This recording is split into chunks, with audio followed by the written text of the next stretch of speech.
Welcome back, Knights fans. We're here for another edition of the Knights Baseball Roundup presented by FDUKnights.com. I'm your host, Gavin Neville. We're joined again by the head coach, Gary Puccio. Thank you for your time for joining us today. Thanks for having me, Gavin. We'd like to first talk a little bit about last week's first pitch dinner. So how did you think that went? It was last week at the Park Ridge Marriott. And could you tell a little bit about your impression of it and just how it went? I thought it was a really nice night. We had over 150 people came, which was terrific. Last year we had right around 100, so it was almost 50% increase in the number of people that were coming, which I thought was outstanding. Some terrific talks by the alumni. Just a super job overall by them and by the players. And we named the first pitch ball after John Bittman. Called it now the John Bittman First Pitch Ball Award. He was pretty surprised. It was a nice thing, and we were pretty happy with the way the whole dinner worked out. It really went well.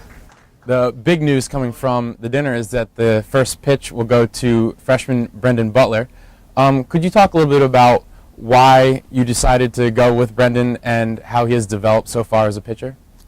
You know, I came down to a couple of guys, obviously, on who I was going to get a first pitch to. I did call Mike Eliason into my office last week and let him know that he wasn't going to get it because Mike Eliason's obviously a captain of our team and was our main pitcher last year. And you know, I just wanted to let him know. And the reason for Mike not getting it is because obviously he has to play third base for us a couple of games before he pitches. So that kind of eliminated him from the competition, so to speak. I think Brent's got a phenomenal future ahead of him, especially here at FDU as a starting pitcher for us. I think the kid consistently throws around 90 miles an hour. He's solid. And the sooner I throw him out there and the more experience he gets, the better he's going to be. And I think that's the only thing that's stopping him right now from being a top pitcher in the league is going to be gaining experience. And as he gains that, I think you're going to see him get this first pitch ball more often in the future, too. FDUKnights.com's Kelsey Semler actually got a chance to sit down and talk to Brendan. Hello, Knights fans. This is Kelsey Semler for FDUKnights.com. I'm here with freshman Brendan Butler from the FDU baseball team. How are you, Brendan? Good. How are you? Good. Congratulations on being awarded the first pitch baseball. Brendan will be opening up this weekend in Davidson, North Carolina for the Knights. Tell me a little bit about what that's like being a freshman coming into this. It's pretty awesome as a freshman that the coach has the confidence in you to get the ball game one. And just knowing that we had Michael Eliason and Eric Anderson, who are two experienced pitchers, and I got the ball over them.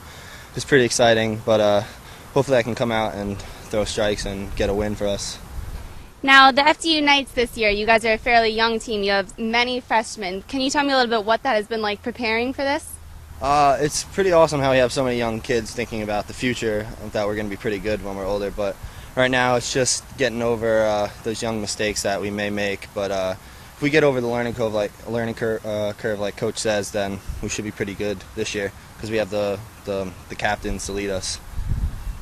And this weekend you're heading down to Davidson, North Carolina. Can you talk about a little bit about what the competition will be like down there?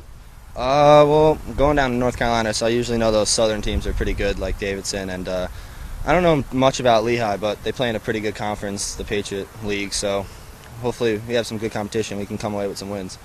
And finally, talk about a little bit about your expectations for the rest of the season. I hope we really make the playoffs. It just depends, like I said, like the learning curve for all the freshmen, because we're going to have a lot of young kids starting, but we have some good older kids, and they lead us into the right way since practicing since the fall, so we all get along well. We have really good team chemistry, so hopefully we can put up a good season. All right, well, once again, congratulations and best of luck. Once again, the Knights will head down to North Carolina this weekend to take on Davidson and Lehigh. You know that this year you'll have a young team, so who do you look to for your leadership? Oh, well, obviously my two older guys, Mike and Ryan, are the captains of the team, and I've said since the day I came here that the best decision I ever made at this school is when I named Mike Eliason the junior captain last year and now our senior captain. And Mike Eliason is the soul of our club. I mean, you know, he's not our best player. He's one of our better players, but he's definitely the soul of our team. He's the kid that keeps everybody up. He's the kid that makes sure people work hard. He's a kid that has a great intensity to win, and he's a kid that when he's on the mound takes total command.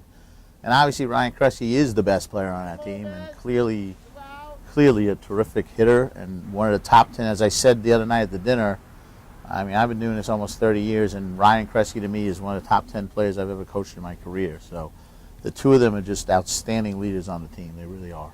And then going through your lineup, who do you look to fill the starting lineup this year?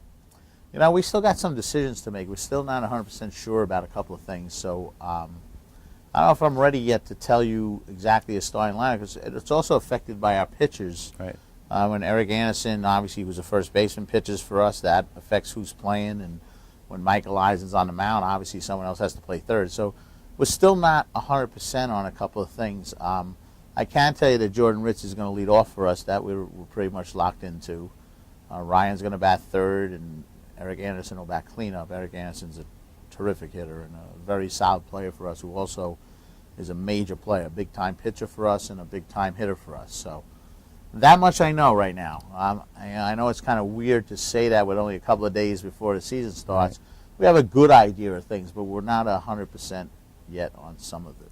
I got you. And what do you guess that some of your strengths will be as a team?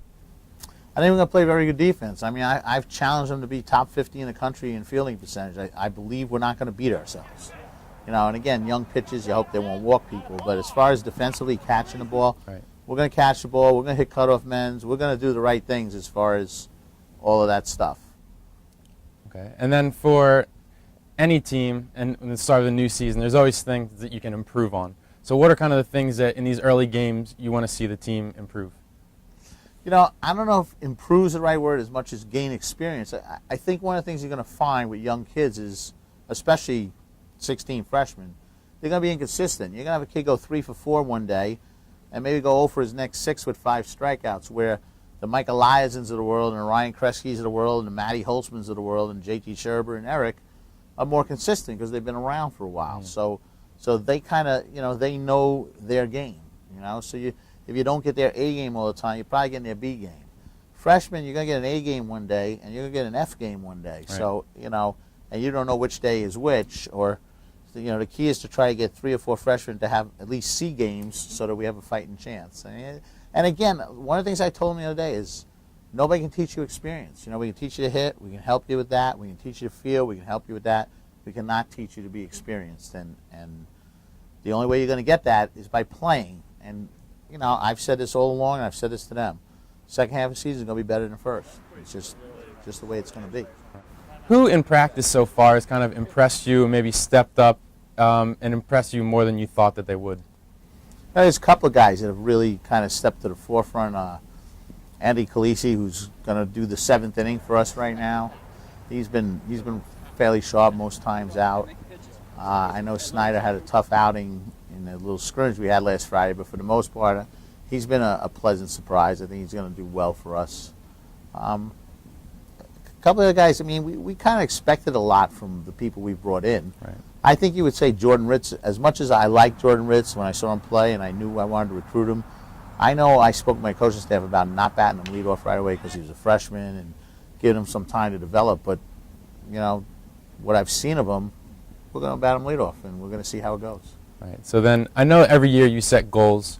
What are some of the goals and expectations that you have for the whole season? Well, obviously we want to try to win more games than we did last year. That would be nice. To be more competitive in games, that would obviously be impressive.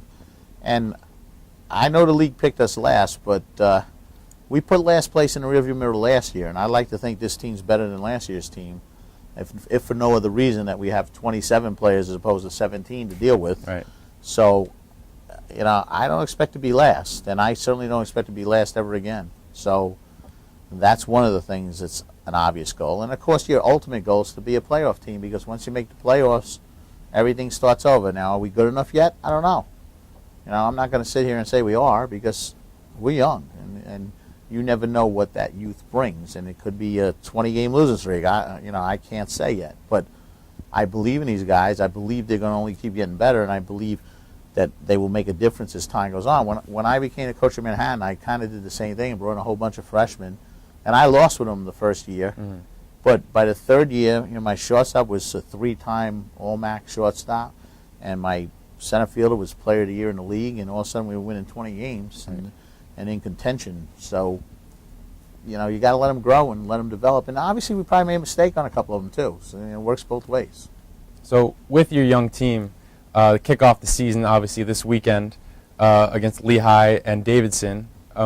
What does getting away and going on a trip like that, getting away from campus, away from all the distractions, and just kind of focusing on baseball, what does that do for the whole team and the chemistry? It's great for the chemistry. I mean, you know, you put guys together on a trip, a bus trip of 12 hours, and you know you have to learn to get along in a hurry. So, you know, they'll watch movies and find ways to kill time. But you definitely do build a camaraderie from that. And this team, for whatever reason, I've said this a lot, they have great chemistry. They really do. They seem to get along well. I mean, we brought in kids from 7 different states, and yet it's incredible. You know, a great example is Jordan and Joe Borelli, who's from Connecticut. I matched them up as roommates, and Jordan's from Virginia, and they get along super. I mean, Sean Yoshikawa is from California, and Kyle's from Long Island, and they room together. And it just seems, for whatever reason, it's clicked, and it's clicked pretty well as far as that's concerned. And I believe that'll carry over into a trip like this, the opportunity to get away and, as you said, focus on baseball, and especially to start the season. You know you're going to get good weather. You don't have to worry about, even though this year's been terrific, you don't have to worry about is it going to be 38 and freezing out there. We're going to get to play real baseball. As far as the competition this weekend, what kind of level do you expect to see out of the teams that you're playing? Lehigh and Davidson are both good Division I teams. You know, one thing at Division I is you very rarely run into someone that's not a quality ball club. They're going to have a quality pitcher, some quality hitters. I mean, I've yet to run into teams that do not have that. So the competition's stiff. I mean, our schedule is a pretty solid schedule. If you look down the road, we have St. John's University. We have Radford in Virginia, who's ranked in the top 100 of the country. You know, we're Manhattan, who won the MAC last year, Siena, Stony Brook, who won the America East. So, you know, we've got a very competitive schedule, and I think this weekend's a good test, the first weekend, to see how we do. I mean, obviously Davidson's got great weather. They've been outside all the time. Lehigh's probably more in a situation like us, coming out of a colder environment. It should be a good test.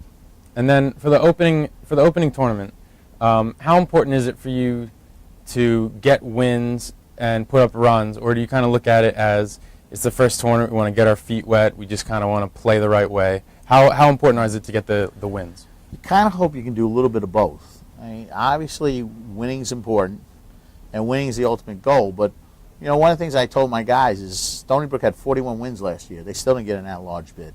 It's very hard when you're a Northeast team in baseball to get an at-large bid. So that kind of means your 32 conference games become the important games.